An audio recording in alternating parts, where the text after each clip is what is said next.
I am thrilled and honored to be joining you today. Thank you to Europe Money for the gracious invitation.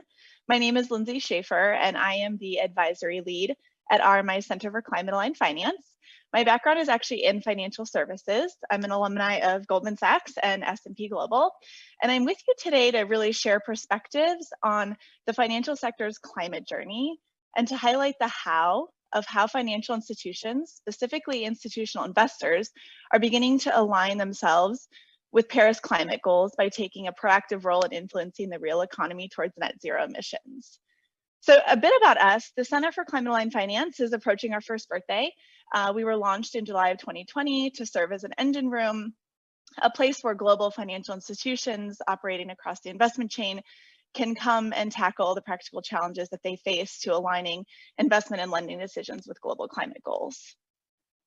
So it's likely not a surprise to anybody with us today that expectations of financial institutions on climate, whether that's commercial banks, investment banks, or institutional investors like asset owners or asset managers, are increasing at quite a rapid pace.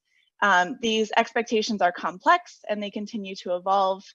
And the financial sector has really been on a long journey to define its role in sustainability, ESG, and more specifically on climate action. The sector has gone through many phases, responding to societal demands and increasing shareholder expectations over time. And so just to highlight this journey, we began in a place really with do no harm, with principles like the Equator Principles, to just financing more green with blockbuster sustainable finance commitments, to an evolution of heightened risk disclosure with the introduction and adoption of TCFD in markets around the world. And just recently, we saw the G7 commit to mandated climate-related financial disclosures. And of course, the exclusion and divestment policies on high carbon assets are not really new news to anybody. We are at a pivotal moment where momentum on climate has never been higher globally, and I believe it's really important for us to take a step back and ask the question, where might all of this be headed?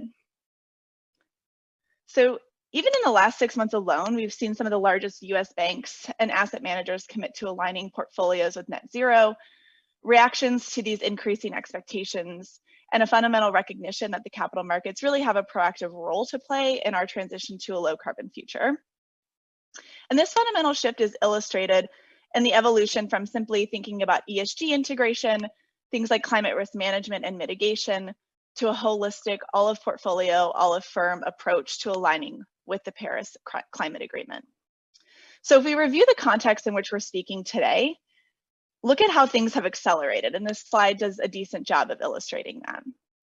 We're in the midst of a transition that Larry Fink recently described as a tectonic shift in his 2021 investor relations letter.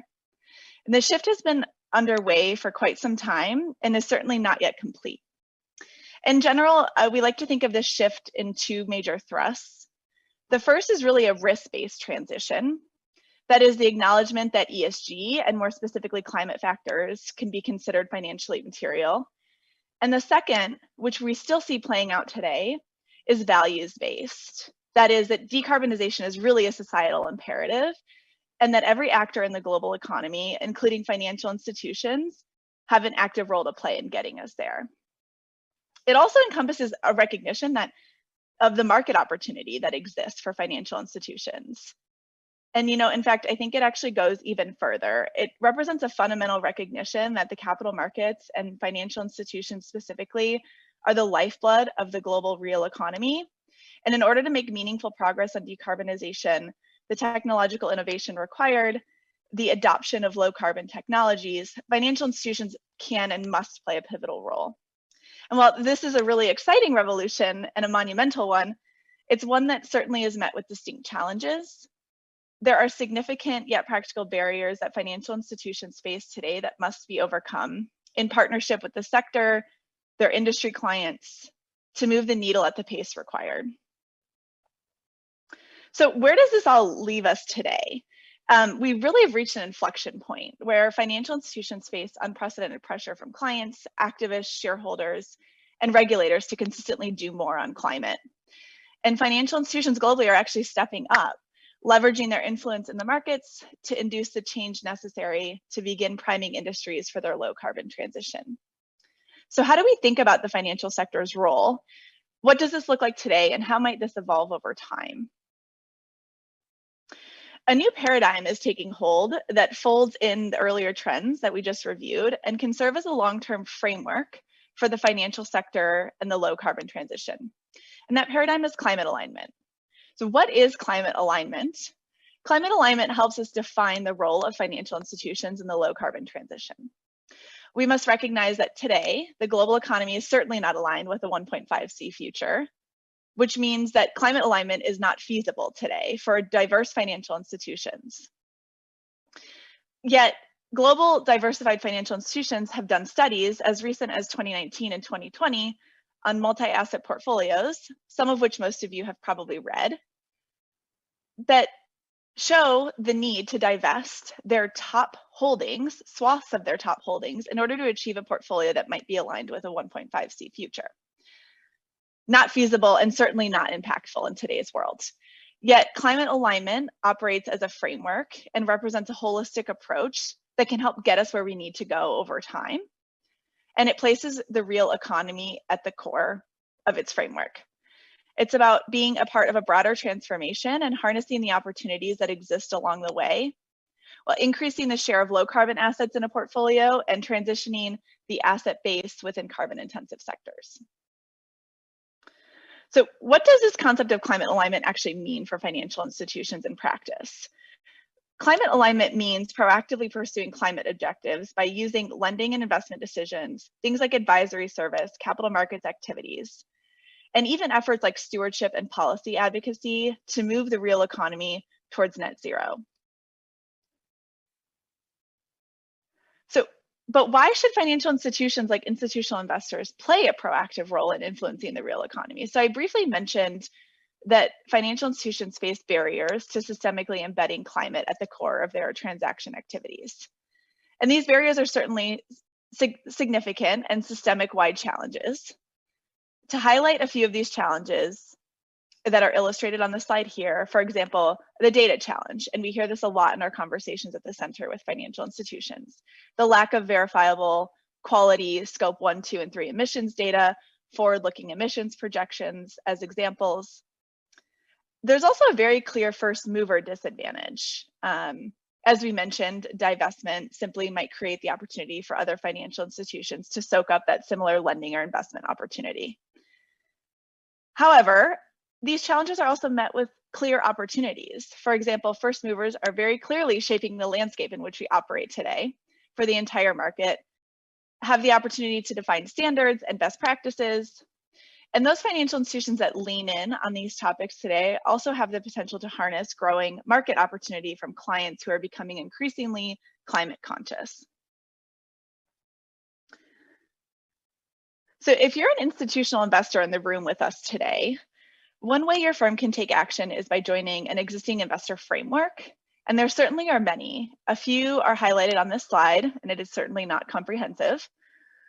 However, we must recognize that it's difficult to navigate the investor network and initiative landscape today. Answering questions like, which network should I join and when? What challenge might it help my firm solve? What challenge might it not help my firm solve? Well, the center is here to help you think through what might make sense for your firm.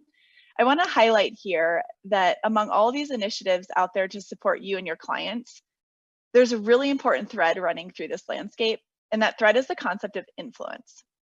So we can see the concept of influence embedded in a lot of the emerging frameworks for climate-aligned target setting for institutional investors, such as UNFFI's Net Zero Asset Owners Alliance Target Setting Protocol, the IAGCC's Net Zero Investment Framework, and SBTFI's Target Setting Guidance. The newly published Climate Action 100 Net Zero Company Benchmark has given investors and banks a way to begin measuring credibility of corporate transition plans in a standardized way.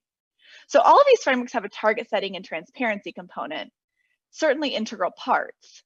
But in addition, they also include components on activating in different investor influence levers, whether that's through your investment strategy, engagement and stewardship, product offerings, policy advocacy.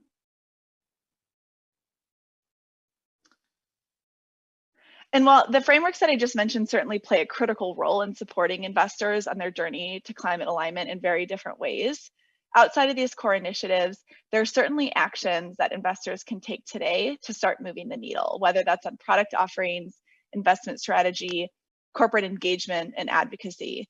And it's important to recognize what net zero means for one institutional investor might look different than another. For example, asset managers versus asset owners, investors operating in different geographic jurisdictions under different regulatory schemes. Yet we do continue to see, for example, asset managers taking bolder steps towards aligning portfolios with global climate goals, beginning with bold public commitments. We're seeing inflows to sustainable passive investment products at record pace, commitments to disclose things like temperature alignment of portfolios and interim targets. So it's fair to say that institutional investors are increasingly placing climate objectives at the heart of their investment mandates. We've seen increasing concern over the capacity to assess the credibility of corporate transition strategies and measure progress towards those strategy objectives over time. However, all of this is great news, but we cannot ignore the idea that not all portfolios are created equal. So there's a growing need to define what climate alignment might mean for different types of portfolios in the landscape, whether that be actively managed 40 Act mutual funds or passively managed vehicles like ETFs, and when it is appropriate to use a climate aligned label for a product offering or investment vehicle or investment strategy. There's also a growing need for collaboration between asset managers and their institutional clients to help shape and define how a unique investment mandate can be structured around climate objectives. And so given everything that we know today, we're brought back to the core topic of our discussion. We're at an inflection point. We're seeing the financial sector action on climate move from being a conversation about ESG and risk considerations to the financial sector really taking a proactive role on climate and contributing to decarbonization. This movement from risk began with an increasing effort towards implementation and adoption of TCFD. We now have global acceptance that climate risks are actually a threat to financial stability, and that's reflected in growing engagement by central banks and supervisors and regulators who have begun to mandate disclosure. And as I mentioned, the most recent commitment from the G7 around climate-related disclosures. And we're now at a place where FIs are increasingly recognizing the need to mobilize around decarbonization. And we've seen efforts to support them in doing so proliferate over the last several years. So today we've examined a sliver of the work underway to support institutional investors in their net zero journeys, and there's certainly more to be done. In closing, I just want to share that the core of our mission at the Center for Climate-Aligned Finance is to support institutional investors, banks, and capital markets in playing a proactive role in moving the global economy towards a net zero future. If anything I mentioned today resonated with you, if it sparked additional questions, please do not hesitate to reach out directly. We would love to continue the conversation bilaterally and look forward to continue supporting the financial markets and meeting the expectation on climate. We would love to connect and learn from you. Thank you so much for joining us today. Please now switch to the next session in the agenda and join me for a live Q&A session where I will be present to answer any questions you may have. Thank you again, and I look forward to taking your questions.